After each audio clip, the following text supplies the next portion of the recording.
আমার বিয়ের পরের দিনকে থেকে ডিভোর্স দেওয়ার হুমকি দিচ্ছে, আমার ডিভোর্স দেওয়ার হুমকি দিচ্ছে। তা আমি এখন কি করব? আমি আসলে সজ্ঞানে বিয়ে করিনি, এখন আমার মাথায় ওর মাথা বিষ পড়ায় রেখেছে। তা তুই এই ছেলের বিয়ে করিস না, করলে তোর কখনো সংসার হবে না। ও কিন্তু বউ ব্যবসায়ী।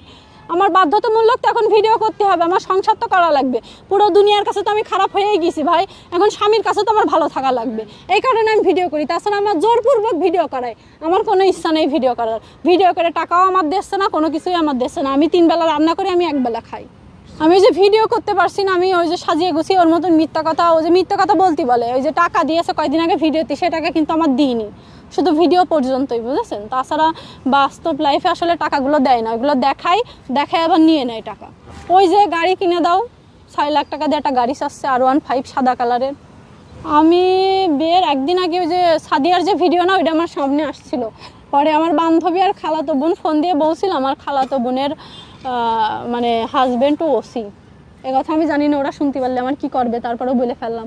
তো তখন বলছিল দেখ আমার তো হাজব্যান্ড আছে, আমার বড় চাকরি করে, মান সম্মানের ভয় আছে, তা তুই এই ছেলের বিয়ে করিস না, করলে তোর কখনো সংসার হবে না। ও কিন্তু বউ ব্যবসায়ী।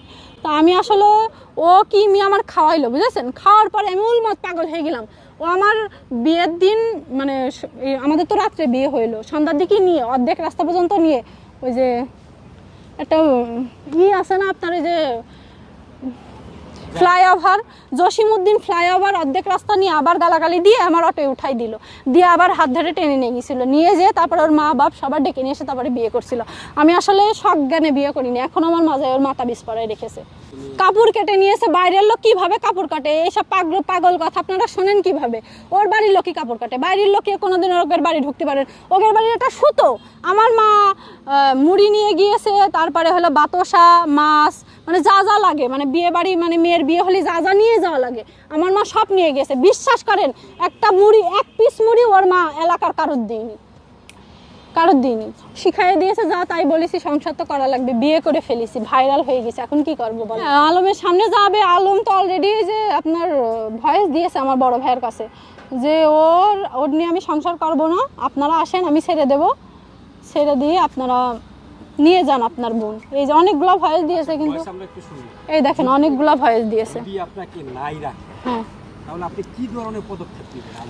পদক্ষেপ আসলে সামনে পালিত জুতোর বাড়ি কয়টা দিতাম, টাকা পয়সা কিছু লাগতো না, জুতোর বাড়ি দিয়ে চলে যেতাম।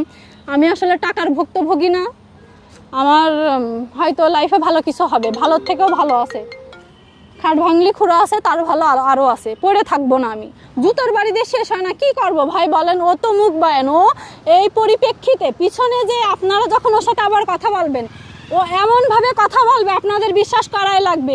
ওই আপনার শোনেন, এবার কথা বলার সময় আমার কথা আমি জানি কেউই বিশ্বাস করবে না, তারপরও আমার যতটুকু বলার, আমার ও ছেড়ে দেওয়ার কথা বলেছে, তাই আমি এই কথাগুলো বলছি। আমিও ছাড়বো না, আমি সংসার করতে আসিছি, সংসার করবো ইনশাল্লাহ। যতটুকু পর্যন্ত দৌড়াতে হয় আমি দৌড়াবো, তাও আমি সংসার করি। কীভাবে পটাবে আসলে একটা মেয়ে যা যা চায় আর কি, ড্রেস, রেস্টুরেন্টে ভালো ভালো 5 স্টারে নিয়ে যাওয়া, আর এখন বিয়ের পরে আপনার হলো ওই যে 120 টাকার পিৎজা খাওয়াই, কিন্তু ভিডিও করে 10টা 50টা ভিডিও করে নিয়ে চলে যায়, বুঝেছেন? না না, লোভে পড়ে না, আমি আসলে আমার তো এক্স ছিল, তো আমি চাইলাম যে ওর একটা বাচ্চা আছে, ও আমার বলছিল একটা বাচ্চা কাচ্চা নেবে, সংসার করবে, নেশা করে না, এই লোভে আমি ওর কাছে আসছিলাম। নামাজ কালাম পারে, ওর সাথে যতদিন আমি কথা বলেছি, রাত 3টা 4টা পর্যন্ত, বিয়ের আগে 2 মাস মতন কথা বলেছি, তখনও এই ফোনটা রাখো, নামাজ করে কল দিচ্ছি, কিন্তু ওর কখনই কিন্তু কেউ মানে ও নামাজ পড়ে না। বিয়ের পরে ওই এক ওয়াক্ত, আমিও নামাজ পড়ছি, কিন্তু ও নামাজ পড়ে না।